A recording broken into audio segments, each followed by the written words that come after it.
So let's start this over. Cryptid. Oh my god. That scared me. Oh. Dorian was cut off by a sound hitting the window nearby. The two of us turned to find the source. Hey all you cool creatures. I'm Cryptid. Welcome to the Cryptid Plays YouTube channel. Today we are going to be playing a visual novel by the name of 1016, which is a visual novel created for the 2023 Yandere Game Jam, and it is by Catsket Games, whose other games I would also like to play at some point. Now, this particular visual novel is where you have recently died in an accident and you want to go to paradise. But you have been sent into the depths of hell and you can only do one thing: travel through the 9 circles and state your case of innocence to Satan. This game has 5 different endings. I'm going to get them all. Anyhow, here are the content warnings. This game contains themes of possessiveness, religious trauma, and death. Please play with caution. As well, viewer discretion is advised, and with that out of the way, let's get started.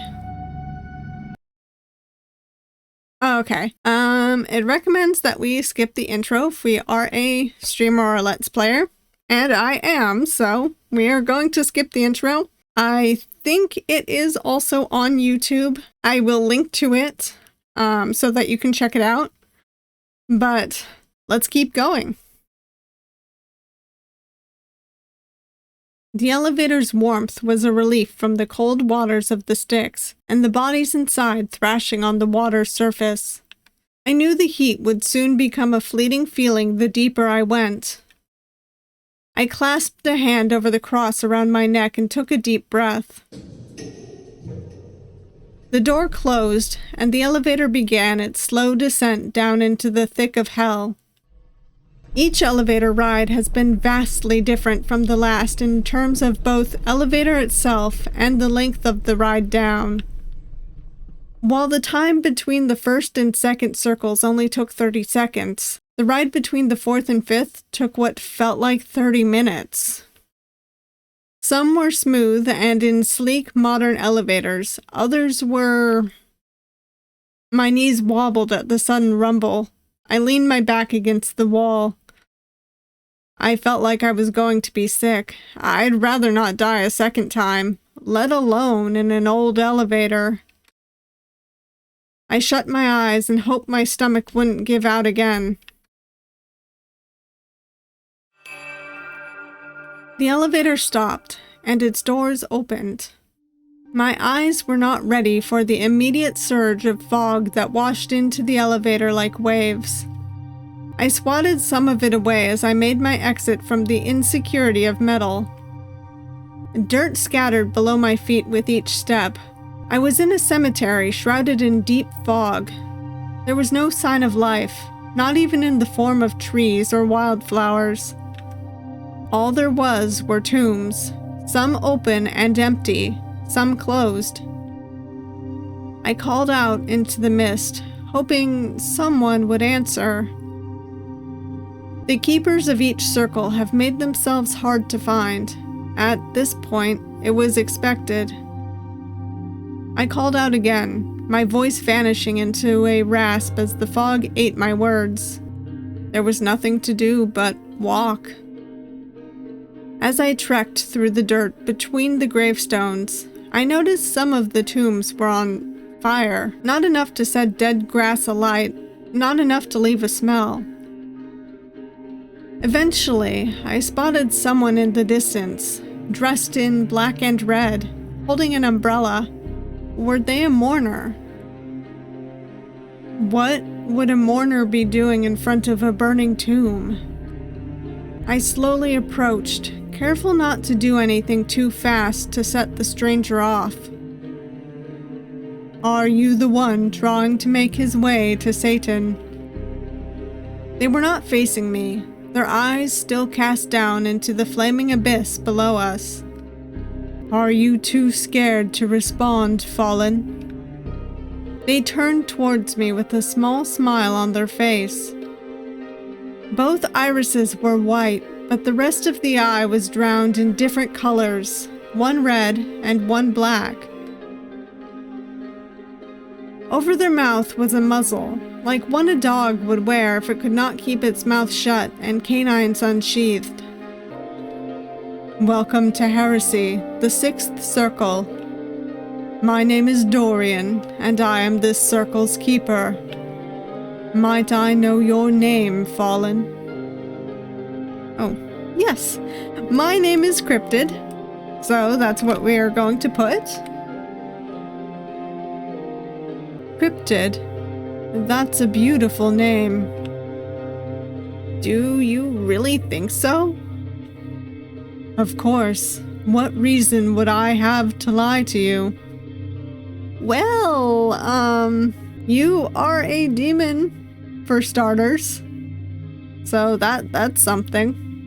That would be a reason. I don't know how many demons do lie, but still. I stared at the demon of heresy like the answer was obvious.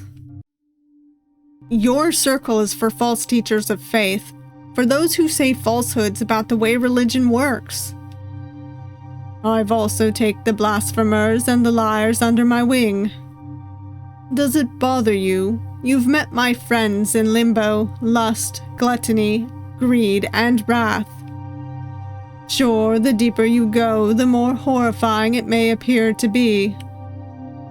But it's not that bad, truly. By the way, Dorian's design is fantastic. I love his whole aesthetic. So good. Everyone has treated you well so far, correct? I reflected on each keeper I had met before coming down to the Sixth Circle. They've all been nice. Is that surprising? It is. Should I be worried? Worried about what they'll do to you? Of course not. They can't do anything to you here. Ooh, I'm not sure. I kind of want to ask about the fires. That is a very curious thing, so I think I'll do that. Why do some of the tombs have fires blazing within them? You're curious. I like that. Do ya? We watched the fire in a nearby hole, dug deep into the ground, letting out exhaust and smoke which drizzled into the air. Have you ever read Dante? It's a good fan fiction, the poetry he wrote. He wrote something about the heretics who come to my circle, that they would be burning for eternity in tombs. That's not the whole truth, not anymore at least. I did not like their agony or their screams as they burned, even when I removed their throats. Instead, I burn what I need out of them to add to my archives in the library. In the flames were bones, buried deep into the false earth. They looked thinned. Their lies, their false teachings, whatever I do not already know, and then I let their souls wander until they die from a lack of purpose. You collect heresy? Sure, among other things, because why not? Or maybe it's because I like to collect pretty things. But enough of all that. Dorian raised a hand out to the sky, palm up. There was a look of annoyance which briefly came over his face. I looked up to the sky. It was beginning to grow dark, filled with tones I had never seen before in rain clouds. Is rain coming? Ash. For the first few minutes, the fall is not bad, but it can become worse than a raging blizzard. We should hurry back to the library. I'll return later to observe the fires. He extended his hand towards me. Here, the umbrella will shield you from the storm until we get to shelter. I could taste it in the air. The bitter remains of smoke had already made a home on my tongue. Well, I think we went with the first decision the first time, so let's take his hand. Let's just keep doing that. Might as well, since we're gonna try for all endings anyways. I grabbed for the hand he was reaching with. It was cold, but I could not tell if it was from the fabric of his gloves or the temperature of his being. Good choice, Cryptid. It shouldn't be more than 10 minutes. Don't let go. And the two of us walked through the fog and past uncovered graves, whose fires blazed despite the upcoming storm. Dorian looked down at me every so often as we walked, but he barely said a word. Was he judging me, or was he making sure I was okay? I didn't know. The fog parted as falling ash began to take its place. I had learned about Pompeii when I was a child. I imagined the citizens of that ancient city witnessing this fall of ash. What would they have thought if they were in my position, unafraid and protected, certain of incoming shelter? Would they have found it beautiful? I would never get those answers. Birds flew above us. I could not see them, but I could hear their calls as they shifted through the ash. Once the fog started shooting upward, as if to battle the incoming cinders, I spotted a large building. It reminded me of the cathedrals in big cities and tucked into the countryside. You're a demon like the others, right? That is correct. What is that pose? That is so cute. Then how come there's a building in a circle of hell that is themed like a Catholic cathedral? You might call it blasphemous, and I suppose it is. But it's because I've always enjoyed Catholic aesthetics, whether it be in their art or their architecture. I mean, that's fair. Catholic aesthetics go hard. Though I can't say I love what they have to say. Well, since we're still going with the first decision, let's just go with, that's because you're not human. Even though I agree more with the second one, that's understandable. You're a creature born of malice and evil. You could never understand the grace and the warmth of the church. Oh, that makes me a little uncomfortable. Dorian laughed, covering his mouth with his hand. Was it to feign politeness? You're funny, Cryptid. What would you say if I told you I was human at one point, a long, long time ago? I guess it makes sense. Even Satan was once an angel. And all these years later, he still has the beauty of one. You'll learn, oh sweet fallen. Now, shall we go in? As we walked on the steps, the front door opened for us. From it rolled in a dusty aroma, not like the dust and ash of the graves, but instead like old books and wood. Something about it was comforting. Much more comforting than the storm, with its clouds putting pressure on the air and my lungs. As soon as we entered, the doors shut behind us. I was greeted to an extravagant room lined with books on either side. Above me sat beautiful paintings of mythical creatures, sitting among dead forests and empty beaches. Dorian placed his umbrella in a holder next to the door. There were 3 others clumped together, all from different historical eras. You won't be able to go out until the storm passes. Why not? It'll obscure where the elevator is. Hard to see, hard to navigate. And it could bury you. It's best to wait it out. How long could it take? I don't know, but you're not in a hurry, right? A few hours or even days is nothing compared to the rest of eternity. Are you cold? I can make you tea, and you can tell me what brings you down here. There was nothing else to be done. Maybe I'll give you a tour, cryptid.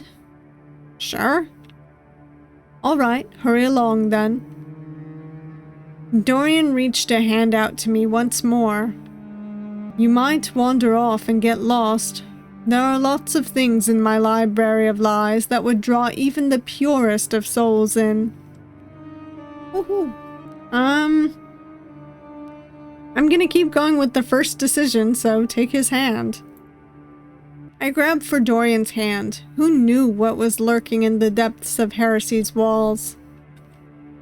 That's quite cute of you, darling Fallen. You've done it twice now. I have indeed, apparently. Are you scared of something, or are you trying to warm up to me? Come on, cryptid. You can tell me anything. Is he serious? Well, I'm just gonna keep going with the first one. I'm scared of getting lost. The last thing I'd want to do is get swallowed up in hell forever. I'm trying to get out of here. I appreciate the honesty. I had a girl come down here and try to do the same thing as you once. She got swallowed in the knowledge and never returned. I don't quite know what happened to her. One of the books may have swallowed her up. I have one that begs for blood, not that I can give it any. Well, of course I'm gonna go with one. Do you get many human visitors? No. I'm 2/3 of the way to Satan. Most souls asking to be sent back up do not make it past the second circle. They realize what they've done, or those above get hungry and finish them off for good. I swallowed at the thought, and we started walking. We walked past statues, books, globes, and artifacts. He explained that most of the books were of falsehoods, realities which people thought were real but never truly existed. Beliefs that were closer to fiction than fact. Some of them, labeled with pretty black and gold spines, were of truths, of the beauties that exist in the world. I asked why he, as Heresy, kept those. He didn't give a straight answer. He said there was value in this knowledge. What was valuable about lies? And any time I wanted to reach for something, Dorian swatted my hand away. No matter how much you may preach about sin, shiny objects tempt you, huh? I wondered how old the globes were and what countries they showed. I wondered where he got them. I wondered if any of these books had been read by anyone other than Dorian himself. But why did I care? I wanted to leave eventually. I'd wanted to get down to the 9th circle. After what felt like 20 minutes worth of walking, Dorian stopped at an unassuming door. He let go of my hand and grabbed for the knob. This is one of my many office spaces. I never get to use them, only for the sparse company. He opened it and bowed. A free hand extended into the room. I followed his lead and walked in. The door shut behind us, and Dorian let out a sigh of relief. It was a room with 2 levels. 3 of the 4 walls were lined with books. The only light came from a window parallel to the entry door. Whatever lurked outside I was unable to see, for the ash was too saturated. What's the view out there? From here, distant fires and mist. I turned back to Dorian with an involuntary sigh. Feel free to sit while I make tea. Do you have a preference on flavors? I prefer floral ones, but I'll do anything for you, cryptid. As long as I have it, of course. I didn't want to have him go out of the way to make something to appease me. I'll just have what you're having. Splendid. He walked over to a small break in the shelves. I stared at the table in front of me with 2 chairs and papers scattered about it. You can move those to the side, you know. I don't mind. I nodded and started to stack the papers. Most were unopened letters and archival notes, but one letter, half out of its page with a drawing attached, intrigued me. I'm sticking with my top decision, so read the letter. I took the papers out. There was one main letter of normal size that was accompanied by smaller pieces, each with a beautiful sketch done in pen. They looked to be of holy beings. Interesting. I read the letter attached, which was written in cursive and red ink. Dorian, I've sent some thumbnail ideas for the commission for the 14th wing. Let me know what you think. I'm really excited to start working on these. Any work you give me is such a pleasure. A. I hadn't seen any art pieces in the halls. Is there a part of the library that has some? I placed the letter's contents back in their envelope and sat down. I saw you read that. Sorry. No, it's all right. I'm sure you're curious. Who is it from? A demon friend of mine. They're a painter. I've tried picking up the medium, but it just isn't for me. I try to categorize the wings of my collection. Sometimes it's by century, sometimes it's by region. And I like to decorate them. I keep more than just books. There are artifacts as well. Well, we're sticking with the first one. Ask to see the collections later. May I see the other wings? If the storm has not let up before we are done here, then yes.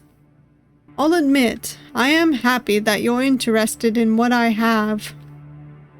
It's history. Even if it's weird history. The history of lies and falsehoods. That's the thing about a lie. They'll all be unraveled by the end. He returned with 2 cups. One was a plain straw in a cup, which I assumed was for him. The other was a beautiful teacup with a gold handle and deep blue flowers painted like the night sky. Dorian placed the fancy cup in front of me and his on the other side. Finally, he sat down and twirled some of his hair around his finger. I hope you enjoy it. It's blueberries, hibiscus, cherries, and some other fruits. I'm sure it'll pick you up in the darkness down here, at least. We're gonna go with the first one, of course. I didn't take you for a fruity tea person. Really? Is it because I'm so gloomy? I dress in black with a spinal cord as my boots heel. Damn, that's a good style. I love that. Is it because of the desolation? Even in the ash storm, I've made my own light. I prefer fruity tea over the bitter stuff.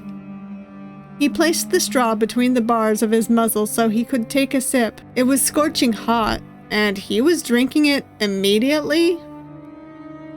So, let's start this over. Cryptid. Oh my god. That scared me. Oh. Dorian was cut off by a sound hitting the window nearby. The 2 of us turned to find the source. It was a bird, with black feathers that contrasted against the light dust of the outside storm. It stared at me for a few seconds, flapping its wings to keep its place. And before I could process it, the bird flew off into the chaos. I noticed them earlier. Why do you have birds? I don't know, but they don't bother me. I let them fly about. Some of them nest on the spires. Blackbirds are my favorite animal." He cleared his throat and resumed the conversation. "You've recently died and you were sent to Limbo, the first circle. Now you want to go through each circle until you reach Satan at the 9th. You hope to state your case and be allowed into the heavens." "That's correct." "Now, do you know why you were brought down to hell?" "I don't. I've been a devotee to the Lord all my life." "So you're going down to visit him without knowing what you may have done wrong?" "I believe it's a mistake, that I was mistaken for someone else." "Really now?" "That's what I think, especially because everyone has been so kind to me as I traveled down." "If it's not exactly a mistake, then it's a test." He said nothing, tapping his fingers instead on the cup in his hand. "We should start from the beginning then, shouldn't we? We can figure out where you might have messed up if we talk about you. When did you die?" "January 1st. "On the solemnity of Mary, Mother of God?" "Yes, I was on my way to Mass." "That's unfortunate. And how did you die, Cryptid?" "I fell. Before going into the church, someone asked me to help with something on the roof. We had been doing renovations, you see, and we had some birds that began to nest on the steeple. Someone asked me to climb up one of the ladders to try and whisk the birds away. It would have been bad for them and bad for us, of course. But as I climbed the ladder, I must have slipped on the last step. I think one of the birds flew out and startled me. So I fell off and onto my back. I could hear nothing, and all I could feel was blood. It felt like it was everywhere, squirting against my neck, dripping down my forehead, and clustering in my eyes. My body felt wrong, bent in every wrong angle and shape. I looked up and watched the sky until my vision went dark. It was like watching a solar eclipse.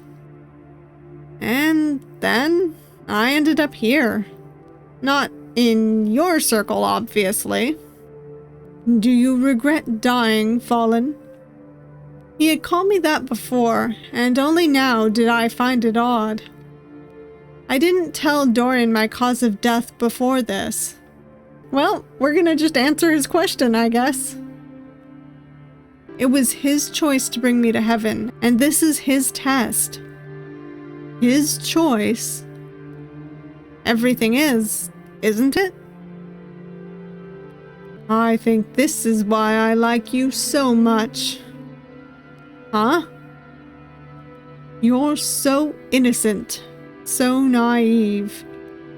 You think a god would kill you violently and then send you down to what he considers the pits, the tombs, the depths.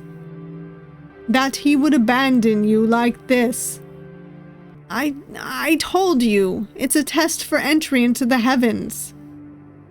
Rev 21:4. And God shall wipe away all tears from their eyes. And there shall be no more death, neither sorrow nor crying, neither shall there be any more pain. For the former things that are passed away. Conflict is what drives the human species. It's what drives innovation and love. If you had an eternity in paradise, would you want to do anything? Think about any desires you had as a mortal, all of those things you wished to do before you had died. Travel, fall in love, make something worth remembering, learn something new, leave an impact. I have no idea what kind of ending I'm gonna get. Call out the heresy. But isn't that a heresy? That God and his heaven would be boring? How do you know? How do you know that he isn't cryptid? Have you been there? Have you met souls who have come back from such a paradise? Part of what makes heaven so great is that God is there. Aw, and you think he's going to play dollhouse with you? Oh, darling cryptid, it's so lovely to see you here with me and the other millions of people I've led astray. I can be the daddy and you can be the mommy, and everyone else can be our children and our dogs. See, if I was there, I'd try to get rid of myself again. Why am I even sitting here and talking to you? Because you can't leave, cryptid. There's a storm raging outside, and your soul will corrode before you even attempt to get to your warped idea of paradise. I'm sorry, I can stop. Berating you and your beliefs is not what I'm here to do. This guy was getting on my last nerves. Well, I feel like I've played myself. We're just gonna walk out, I guess. I'm just going to find the elevator myself. Is that your decision? Yes. If you insist. He snapped his fingers and I heard the sound of metal in the distance. Did you lock the doors? I unlocked them.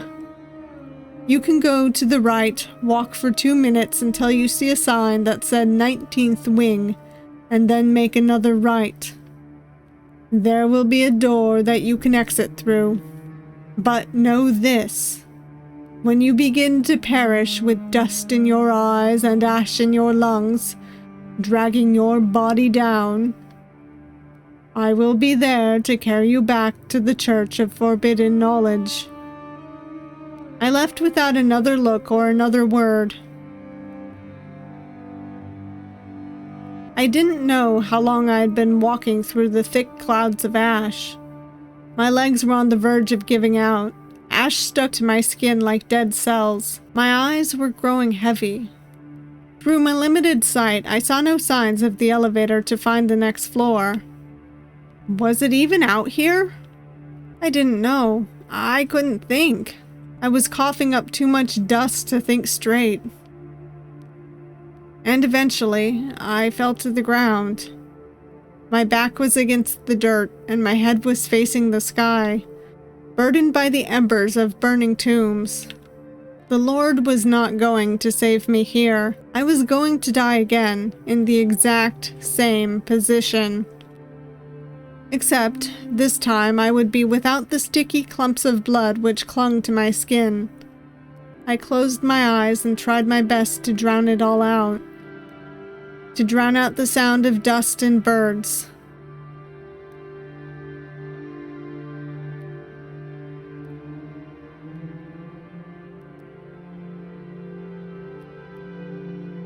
You should have listened.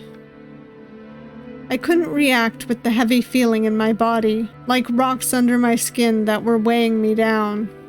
Arms wrapped around my body and pulled me into the air. I was being held, no, cradled in them. And we were walking. He was walking with his back against the storm. What am I going to do with you, cryptid? I'll fix you right up and start over, maybe. For the first time since I had met him, he hesitated. Truly hesitated. I'll worry about that later. I opened one of my eyes to look up at Dorian. Instead, all I saw was a bird flying into the storm.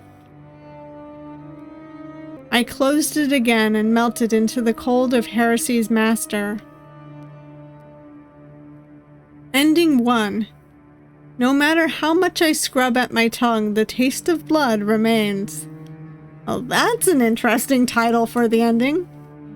Alright, I guess we'll have to try and get the others. Alright, we're back here again. I'm gonna ask about the muzzle. Why do you wear a muzzle?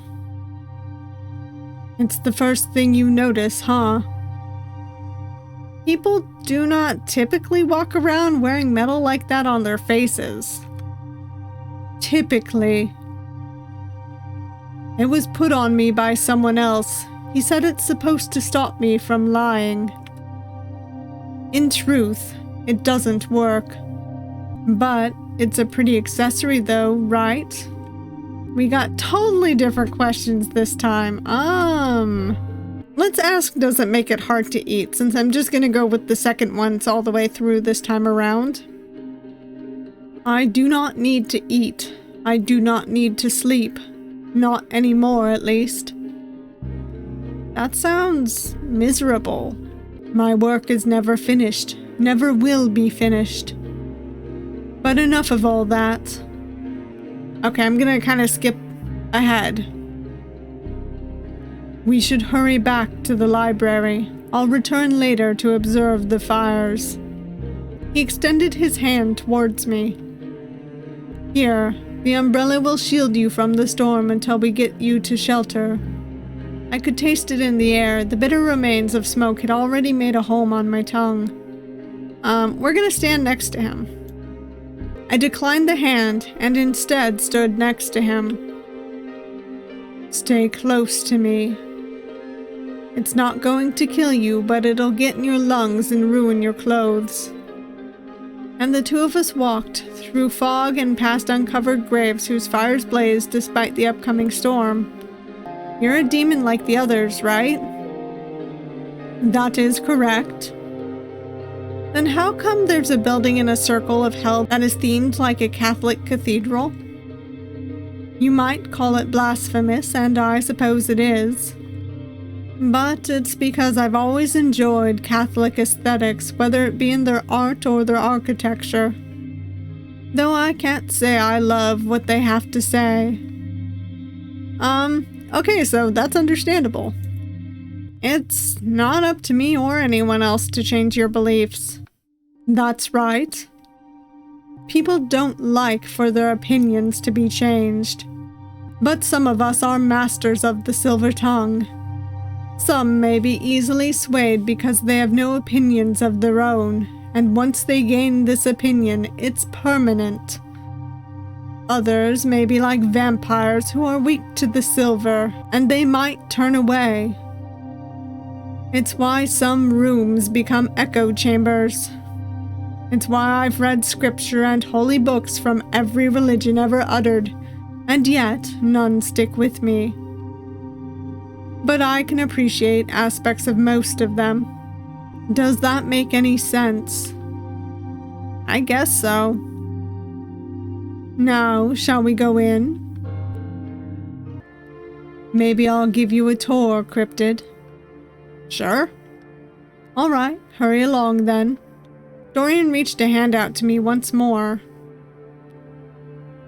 You might wander off and get lost. There are lots of things in my library of lies that would draw even the purest of souls in. No, we're just gonna keep following him because we're choosing number 2. I don't think I'll get lost if I stay nearby you, right? You won't. But the halls of the library can get cold. It helps preserve some objects. I just don't want you to freeze before you hit the 9th circle. Are you trying to flirt with me? All he did was smile. After what felt like 20 minutes worth of walking, Dorian stopped at an unassuming door. He grabbed for the knob. He opened it and bowed, a free hand extended into the room. I followed his lead and walked in. The door shut behind us, and Dorian let out a sigh of relief. Feel free to sit while I make tea. Do you have a preference on flavors? I prefer floral ones, but I'll do anything for you, Cryptid. As long as I have it, of course. I didn't want to have him go out of the way to make something to appease me. I'll just have what you're having. Splendid. He walked over to a small break in the shelves. I stared at the table in front of me, with 2 chairs and papers scattered about it. You can move those to the side, you know. I don't mind. I nodded and started to stack the papers. Most were unopened letters and archival notes, but one letter, half out of its page with a drawing attached, intrigued me. We're not gonna read the letter. It's rude to read someone else's mail. I placed the letter on top of my new pile and waited for Dorian. He returned with 2 cups. One was a plain straw in a cup, which I assumed was for him. The other was a beautiful teacup with a gold handle and deep blue flowers painted like the night sky. I hope you enjoy it. It's blueberries, hibiscus, cherries, and some other fruits. I'm sure it'll pick you up in the darkness down here, at least. Well, we're just gonna say thanks. Thank you. Anything for you, Cryptid. You are a guest in my home. If you need anything else, please let me know, okay? How kind of him. He placed the straw between the bars of his muzzle so he could take a sip. It was scorching hot, and he was drinking it immediately? So, let's start this over. Cryptid. Whew. That's gonna startle me every time. Do you regret dying, Fallen? He had called me that before, and only now did I find it odd. I didn't tell Dorian my cause of death before this. Well, I guess we're gonna call out the nickname. Why do you keep calling me Fallen? This is my first time telling you how I died. Is it? You already knew about my death, didn't you? I heard birds and everything. Fallen is a nickname that I give to those who come down here asking for forgiveness from the fallen angel himself. People who believe they have fallen from where they should be. Fallen from the earth and down here instead. It's a coincidence. You don't have to believe me. I'm not expecting validation from you, Cryptid. You're in my domain after all. Everything you're seeing in front of you could be a lie. Who knows? But it's no use dwelling on hypotheticals. We have more important things to discuss. Your locket. Huh? He held his hand out to me. Let me see it. I'd nearly forgotten the new piece of jewelry which sat loosely around my neck. After I tried prying it open to no avail in the second circle. Why? You know how people will keep the portraits and memories of the loved tucked in a locket close to their heart, so they do not forget what is most important to them? It's similar to that, only it's with your memories. I unhooked the silver clasp sitting at the back of my neck and handed it to him. He was careful not to touch the clasp. Why? The keepers of those circles offered no response when I asked about its purpose. Dorian stood up and walked to a row of books behind him. Each looked old, older than any church I had ever visited. It'll be easier to parse through if we can just... He picked up the 5th book from the left, which had a faded label with 13 written in purple. This one should work. Dorian began flipping through the pages, being gentle with each one. Every so often, he pushed his glasses up with his index finger. What are you doing? I'm trying to find an empty page. There we go. He had opened a page towards the end of the book. It was decorated in a border of twigs and birds, painted in neutral, matte colors. The most peculiar part was the oval-shaped hole in the middle of the page. Dorian placed the book on the table. He then placed the locket in the hole. It fit perfectly. I looked at his face, admiring the way his eyebrows knitted and his lips parted in concentration. I mean, he is really pretty. I would be admiring him too. We then closed that, and all we do now is wait. He used the chain of the locket as a bookmark before he closed the book shut. What does that do? It'll write out your life story for me, all on one page. We just need to give it a few minutes. Can I interest you in more tea? I think I'm all right, thank you. Let me finish this cup. All right. Dorian stood up, taking his cup and returning to the corner where he had originally made the tea. I looked down at the liquid swirling in my cup.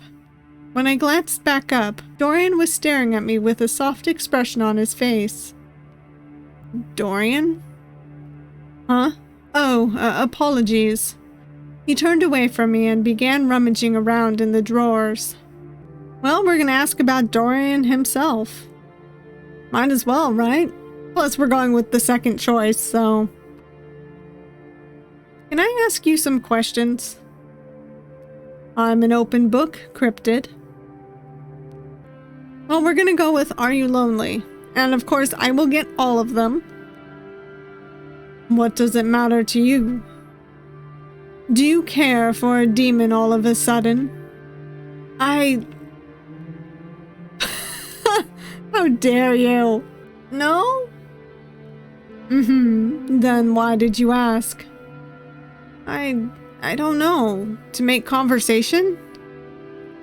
He mumbled something that I couldn't hear under his breath. Okay. Was he mad at me? We were interrupted by a bird's chirping. Dorian walked back over to me and gently placed his hand on the book, tracing the corner stitching with his finger. It's ready. Dorian opened the book and picked it up, hiding most of his face behind the pages. Every so often, he looked back up at me, eyes full of either delight or curiosity. He'd nod, as if to confirm some unsaid suspicion. I glanced to the window. The storm still seemed to be raging with no end in sight. Have you found anything yet? I think so. It's something overarching, but I can pull out a specific moment. Do you remember that nearby church you volunteered to work with to help serve food for those who were underprivileged? Yes, it was cold that day in January. I was underdressed and I was shivering. There were birds and squirrels outside, peering in on us through the church's windows. They'd start with the sermon before we were allowed to serve food. So they brought up the story of the feeding of the 5,000. Then he commands the multitudes to sit down on the grass. And he took the 5 loaves and the 2 fish, and looking up to heaven, he blessed and broke and gave the loaves to the disciples. And the disciples gave to the multitudes. 20, so they all ate and were filled, and they took up 12 baskets full of the fragments that remained. Now those who had eaten were about 5,000 men, besides women and children. Matthew 14:19 through 21. I think I laughed at that. Really? Because he's summoning an endless amount of bread, basically. How is that possible? I understood what the passage was saying, to make use of what you have. But I didn't take it literally. There's lots of absurdities in texts. Silly things, annoying things, things that don't make sense. It's like how we think of Greek and Roman mythology nowadays. Less that it really happened, more like a fable. I think of Ambrose Bierce in a more modern context. So, you take a lot of what's in your text as lessons rather than fact. Yes. So do I. And I think that's what the issue is. You don't take it literally, and that's a heresy. Before I could have any sort of reaction, Dorian continued. It's unfair, isn't it, to be curious, to question what you're reading or what you're being told, To think some things are too big, too fantastic for the mediocre world that you live in. And to be punished in the end for questioning someone. Lucifer fell because he questioned God. What's to say he isn't doing the same to you right now? Someone who has been a devout, loyal follower despite never seeing his face. That's such an innocent sin, though, isn't it? It's human nature. That's part of why we must forgive and repent, because we're flawed. But why is it a bad thing? No one should expect someone as wonderful as you to be perfect all the time, because you're perfect in your own right. What are you saying? Even if I've been watching you all these years, I'm now unsure what to think. I thought this could work out. Would you like to know something, Cryptid? The elevator has been inside my library this whole time. A small grin formed behind the muzzle. Why didn't you tell me earlier?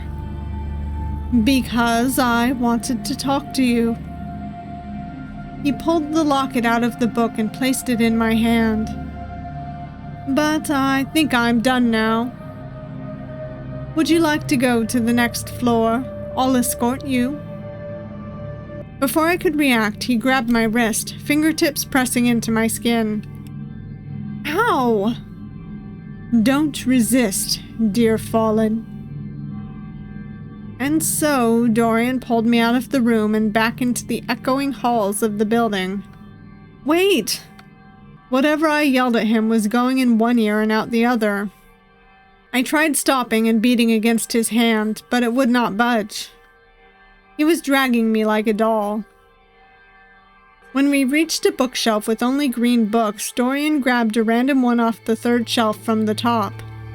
The shelves parted open and they revealed a single elevator of modern design.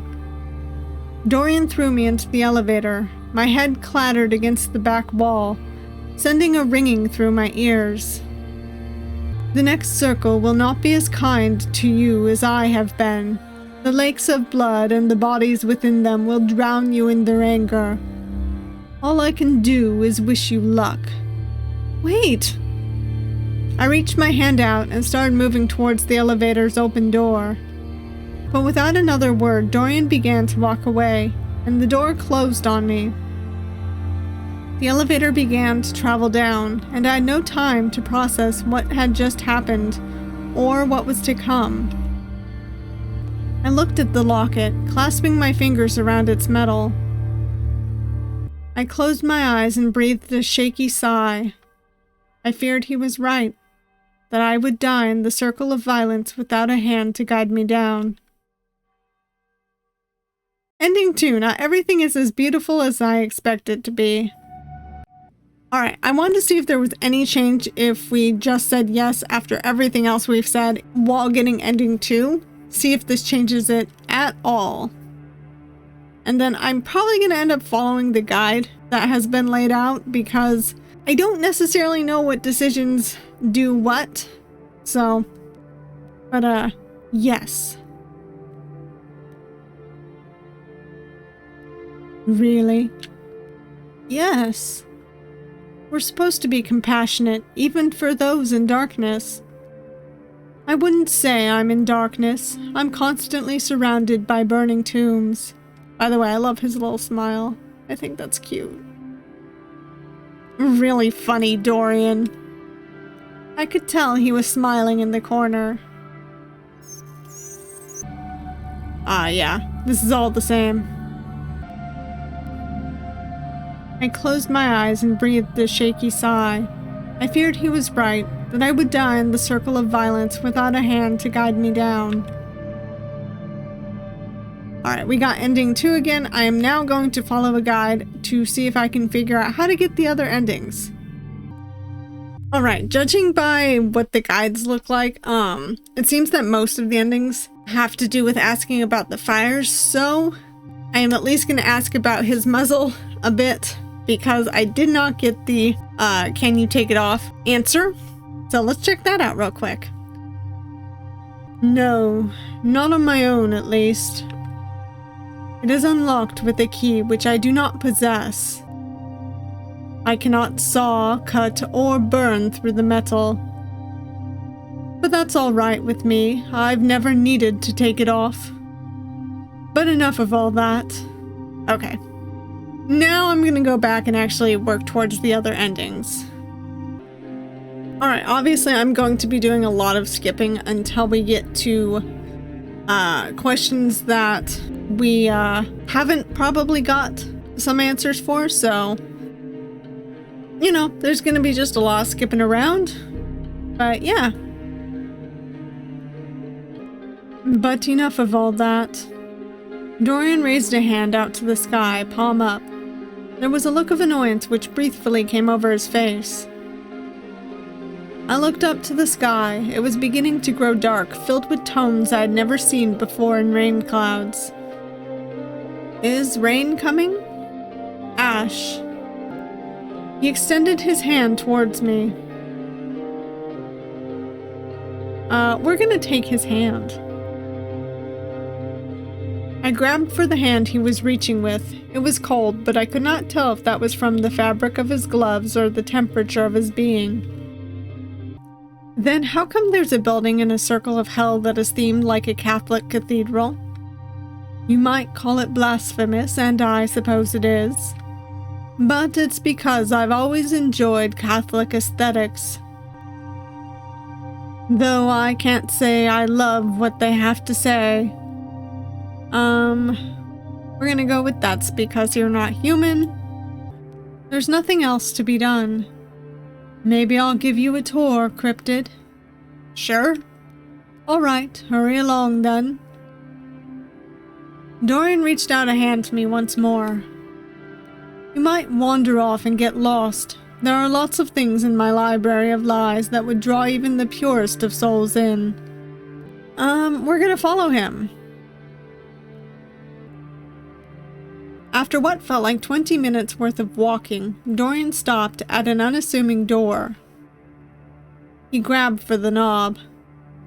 This is one of my many office spaces. I never get to use them, only for the sparse company. Feel free to sit while I make tea. Do you have a preference on flavors? I prefer floral ones, but I'll do anything for you, Cryptid. As long as I have it, of course. I'll just have what you're having. Splendid.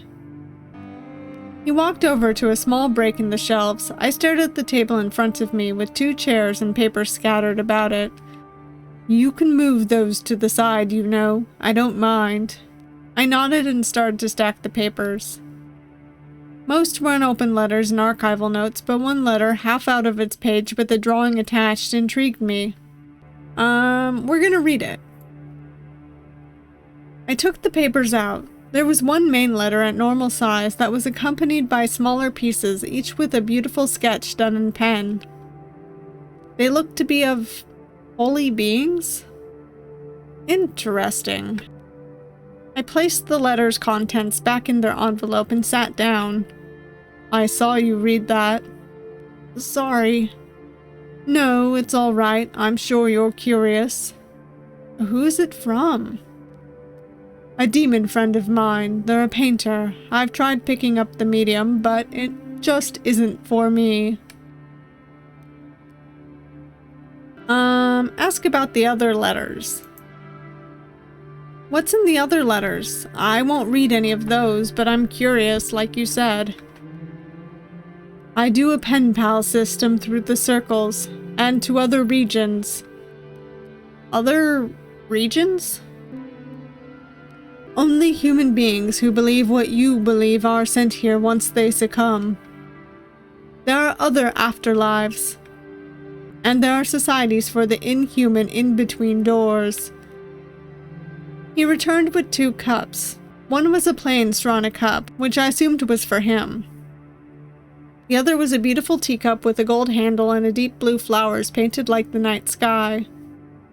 I hope you enjoy it. It's blueberries, hibiscus, cherries, and some other fruits. I'm sure it'll pick you up in the darkness down here at least. We are going to say thanks. Thank you. Anything for you, Cryptid. You are a guest in my home. If you need anything else, please let me know, okay? How kind of him. He placed the straw between the bars of his muzzle so he could take a sip. It was scorching hot, and he was drinking it immediately? And then I ended up here. Not in your circle, obviously. Do you regret dying, Fallen? He had called me that before, and only now did I find it odd. I didn't tell Dorian my cause of death before this. We are going to call out the nickname. Why do you keep calling me Fallen? This is my first time telling you how I died. Is it? You already knew about my death, didn't you? I heard birds and everything. Fallen is a nickname that I give to those who come down here asking for forgiveness from the fallen angel himself. People who believe they have fallen from where they should be, fallen from the earth and down here instead. It's a coincidence. You don't have to believe me. I'm not expecting validation from you, Cryptid. You're in my domain, after all. But it's no use dwelling on hypotheticals. We have more important things to discuss. I looked down at the liquid swirling in my cup. When I glanced back up, Dorian was staring at me with a soft expression on his face. Dorian? Huh? Oh, apologies. He turned away from me and began rummaging around in the drawers. Okay, so all the endings on the guide say to ask Dorian about himself, so I haven't actually asked about the staring. So I'm gonna get that real quick. Ask about the staring. Why were you staring at me like that? I was making sure you wouldn't touch the book while it was processing. Not that I don't trust you. It's just happened before. Most people who make it to my circle end up dying in it. He'd mentioned this before, but he was being so careful with me. And so had everyone else. How many people do you say you get per year trying to convince Satan?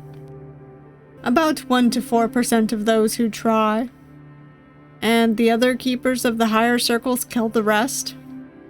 Sometimes. They end the suffering of the poor soul before they're humiliated by Satan on the bottom floor.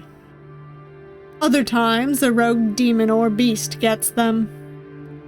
They might even succumb just from the hellish scenery and atmosphere. Then how come no one's tried to do that to me? All I've done was appear and explain my situation, and everyone has led me to their elevators with no malicious intent. Perhaps they really believe you. So I don't know. I feel like this leads to the first two endings, but I'm gonna press him further. I don't think you're telling the truth. I am the master of small falsehoods. Anything can be a lie. I want you to tell me the truth, Dorian. How do you know that's not the truth? If you don't tell me the truth, I'll leave this room, find the exit, and walk right into the ash storm. Dorian turned to face me, a soft sparkle in his mismatched eyes. It's because I asked them to. I asked them to be gentle with you. I paused. My hands fell into my lap. My eyes focused less on Dorian and more on the row of books behind him. Why me? Did you know it was me? Or did you just want one soul not to fall to the waste? Does it matter? To me, it does. Will the answer change how you feel about me? Yes. Then you will find out on your own. So, do you take a lot of what's in your text as lessons rather than fact? Yes. So do I. And I think that's what the issue is. You don't take it literally, and that's a heresy.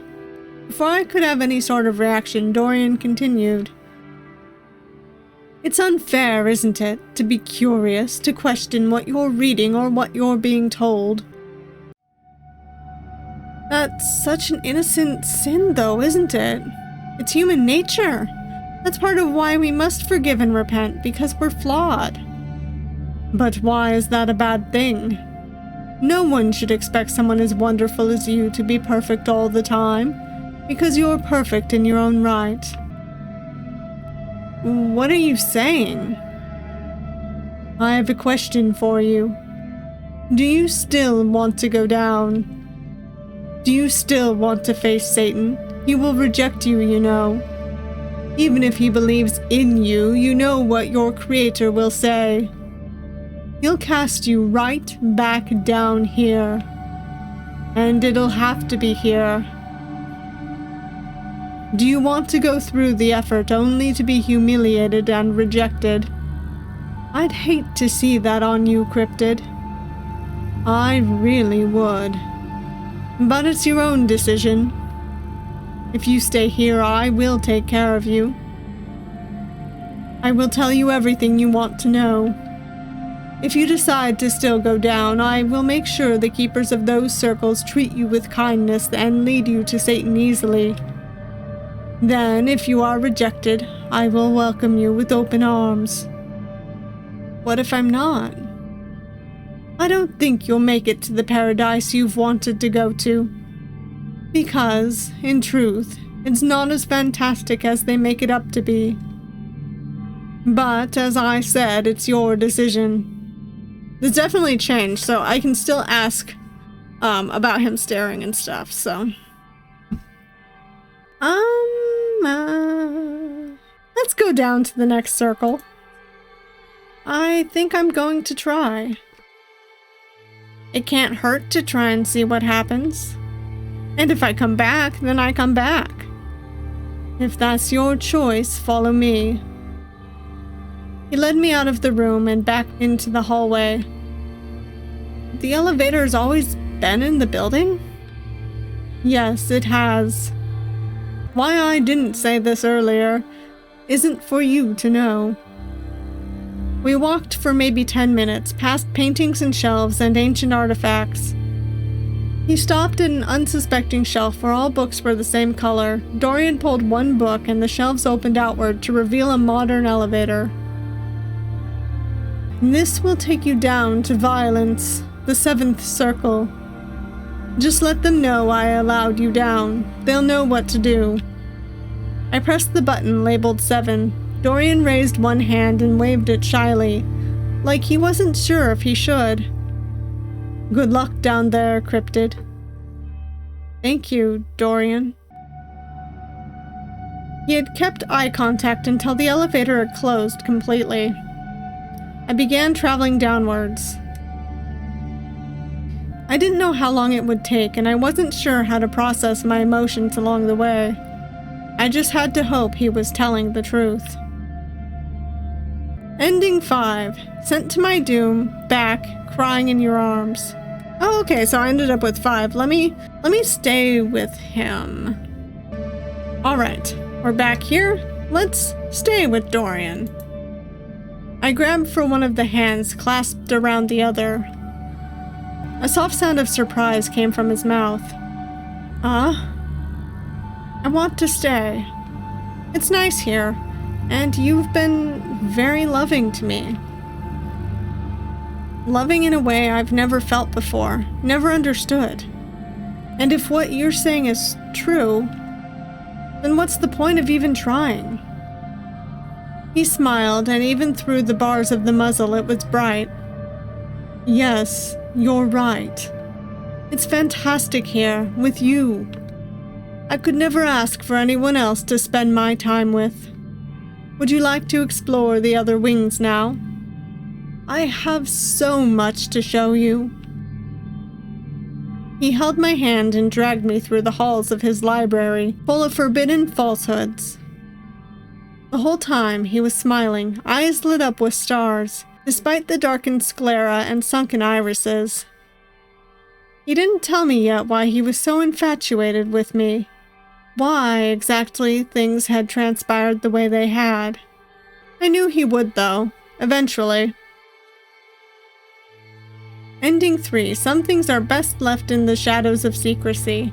Alright, let's try and get ending 4. Okay, so I want to see what happens if we say no to this. Will the answer change how you feel about me? No. It was because it was you. Okay, so it seems that we come back here even if I said no to it changing how I feel about him. So now I will work on getting ending 4. Alright, so it looks like for the guide, I say this is understandable. Also, we took his hand after asking about the fires, and he tells us about the ash, so now we're here. That's understandable.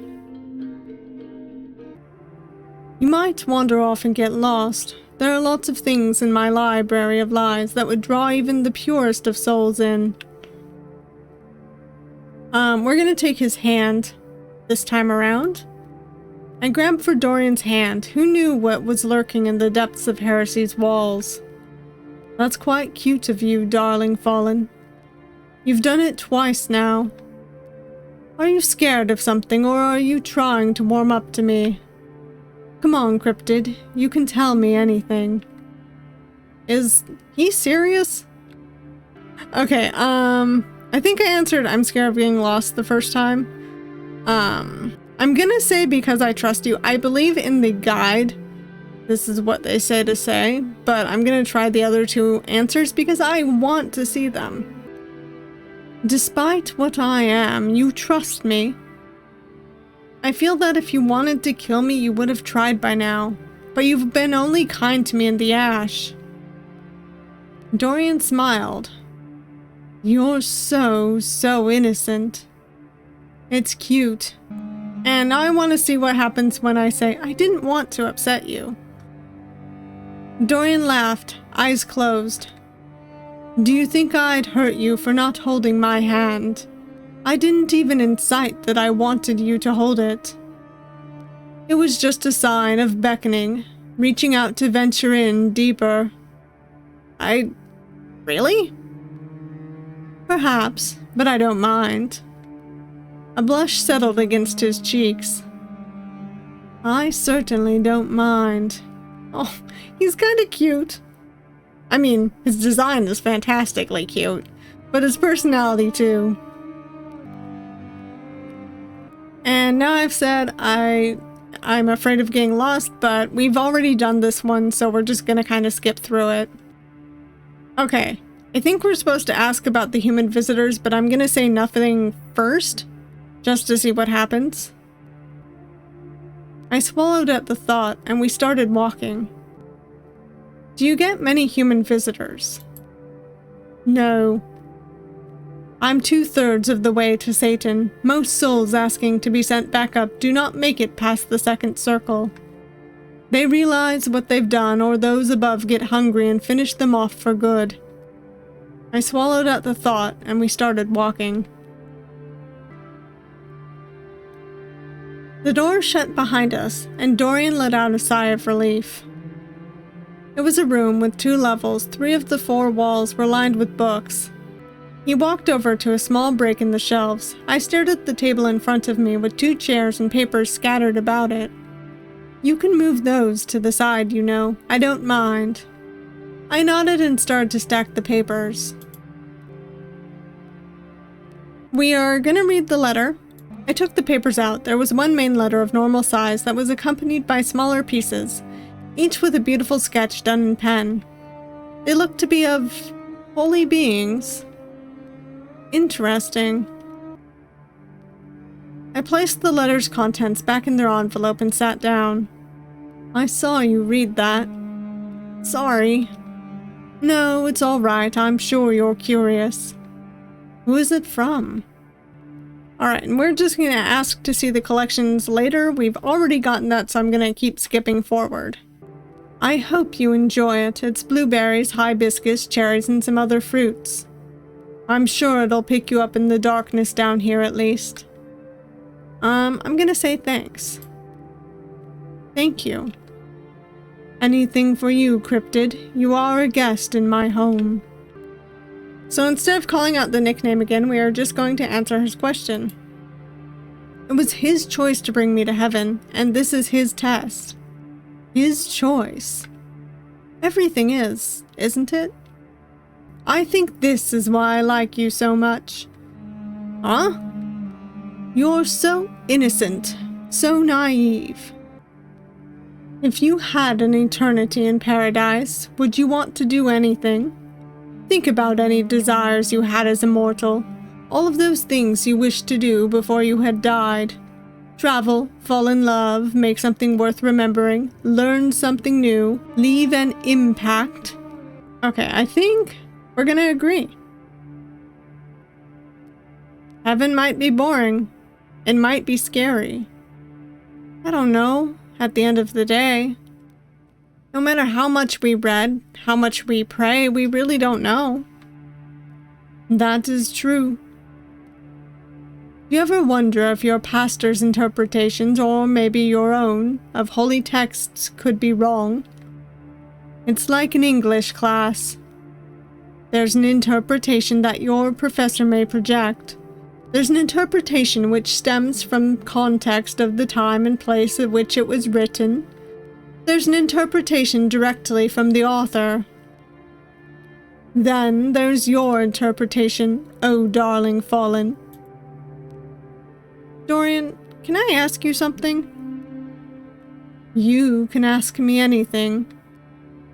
You push this idea that heaven is a boring place.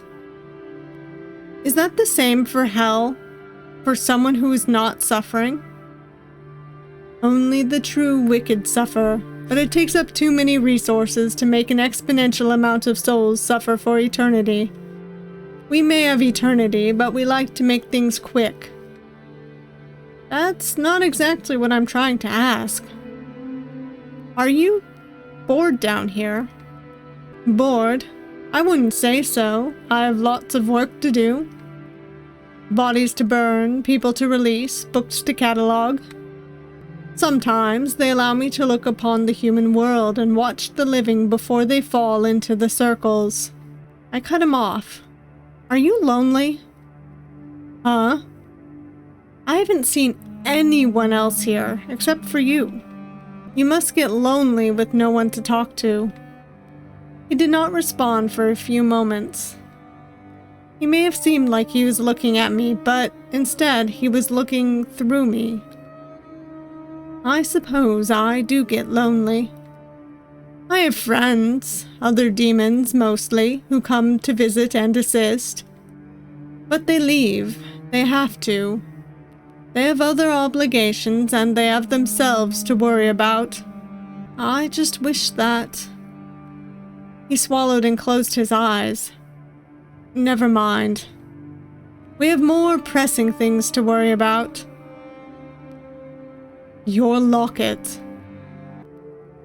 Alright, here we have to ask Dorian about himself again.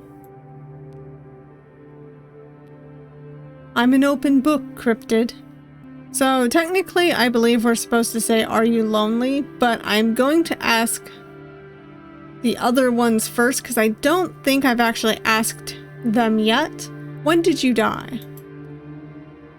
Within the 1st century CE. Oh dang, he's old. I was burned alive for leading some Roman lambs astray. I had a lot of thoughts on how the world should work. I've always thought religion was selfish. People do good deeds to seem like good people, good enough to achieve paradise. I thought good deeds should be done because you want to be a good person. You want to help your fellow man. Not to gain something in the end. I had other thoughts. That the man on everyone's lips was just another preacher. That we are in control of ourselves. It's why my realm is tomes of fire and ash. Are you still upset? About dying? No. I was never upset. The only thing I'm upset about is I can't... He stopped himself, both in his word and in his body. Never mind. Alright, now we're gonna ask, are you allowed to leave? You've made it seem like you can't. I can, for short periods of time.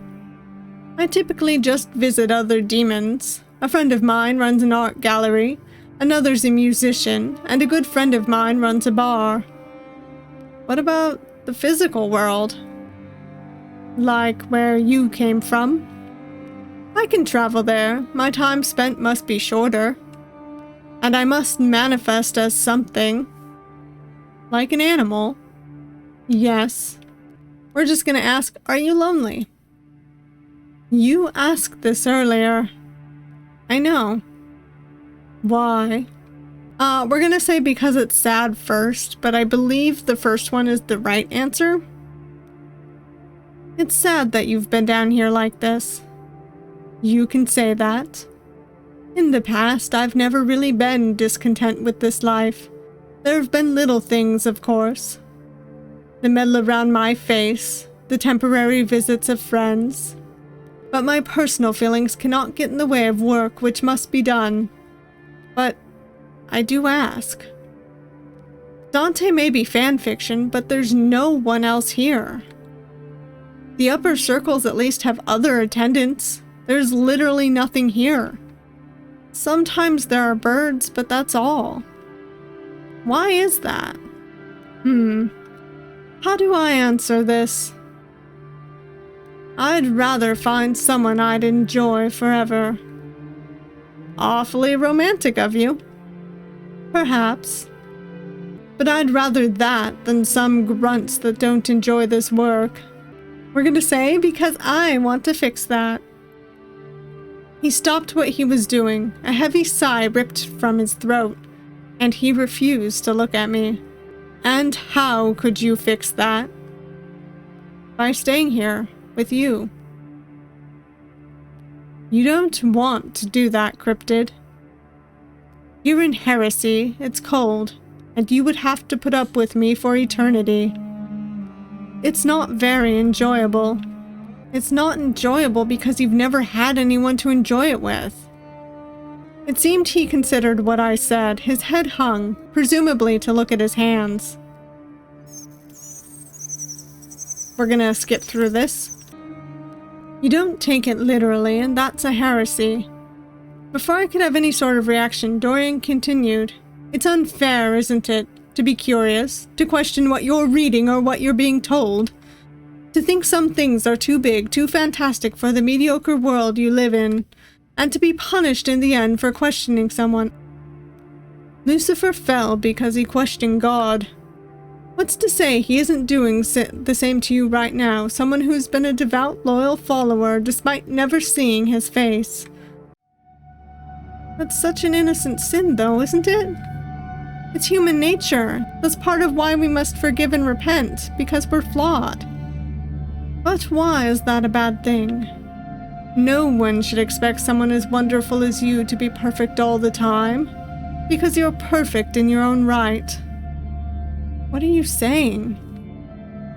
I couldn't take it anymore. I came to the mortal world as a bird to observe those following a faith I came to detest. That's the first time I saw you. I don't know what it was about you, but you caught my eye in a way no soul ever has. And so, every so often, I visited you as a raven outside your window. Whether it be in a holy place or in the confines of your home, I knew your beliefs, and I knew you, and you were fantastic. But I knew you would have to come down here eventually, because you were so uniquely you. Frankly, I was selfish. I could have waited for you to die much, much later. But I wanted to see you now. And if I thought that you lived your whole life only to be sent to hell for being human, it would be worse on you. So I killed you. I was the bird that flew out of the spire and caused you to fall. I didn't mean for you to die like that. But that's how it happened. And you came down here to me after I asked everyone above to be nice to you, just so you wouldn't die to their hunger. And here you are, looking as beautiful as you've ever been. and I haven't been able to stop looking at you ever since. I've kept my composure, but I want to be with you like this forever." Dorian hugged me, arms tight around my body. No words were able to come from my mouth. I couldn't process anything. Was I in shock? Disbelief? Was I feeling the same, or was I feeling differently? How had he done all of this, just for someone like me? I felt his gloved hand wipe a liquid trailing down my face. Was I crying? He pressed his forehead against mine, his head tilted slightly due to the muzzle forced onto his visage.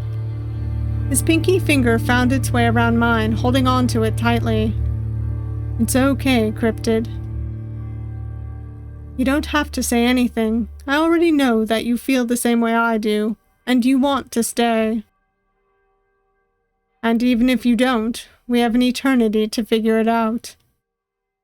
He smiled warmly, perhaps for the first time since we had met in Heresy's circle. And whether by compulsion or true feelings, I couldn't help but smile as well. "I love you, Cryptid." Ending 4. A confession of personal sin can be a loving release. So that was 1016, and I have to say it was really fascinating. I'll admit I don't know all that much about religious texts, which sort of made the idea of learning about some things from a visual novel about having been sent to hell rather funny in a way. But the story of our main character and the reason why they had been sent to hell was very interesting and quite sad. I liked that take on it and that take on how their religion works. It was sad that they had been sent there for just being a normal human who questions things. Although the twist that it was Dorian who had ended their life, which I sort of expected, was strangely kind in its own way. Like, it was selfish, but it also wasn't exactly like the absolute worst fate. Our character did not deserve to die like that, nor were Dorian's intentions particularly pure. But the fact that he didn't want the main character to suffer the pain of being devout into their old age and then being sent to hell was nice, in a way. I actually really liked that Dorian was a fairly subtle yandere too. He wasn't outwardly too obsessive, even if he could be a bit possessive. He did come off as manipulative to some degree, and some of the things he did somewhat felt like a betrayal. However, the fact that the main character is already in hell and has someone there who loves them kind of makes their fate not quite as bad. But that is also open for interpretation, since they do have all eternity with Dorian. It was kind of nice to play a not too horror-oriented yandere game, though. Of course, if one is a devout Christian and they play this, then I could see this being horror for them. Other than the fascinating story, I adored the art. Catsket's art always blows me away. It just looks so soft, and lineless art is really cool. The music that they chose also really suited the game. It was beautiful and dramatic, and it set the mood very well. Overall, this was an excellent, if not somewhat bleak, experience, and I look forward to trying Catsket's other games. And if you liked this video, please hit that like button. If you want to see more of me but you haven't yet subscribed, please subscribe. I upload videos every Monday, Wednesday, and Saturday, and sometimes extras and shorts randomly throughout the week. I also stream on Twitch on Thursday, Friday, and Saturday. Fridays are usually twice a month, but they have been known to be more. And I hope to see you all next time. Bye!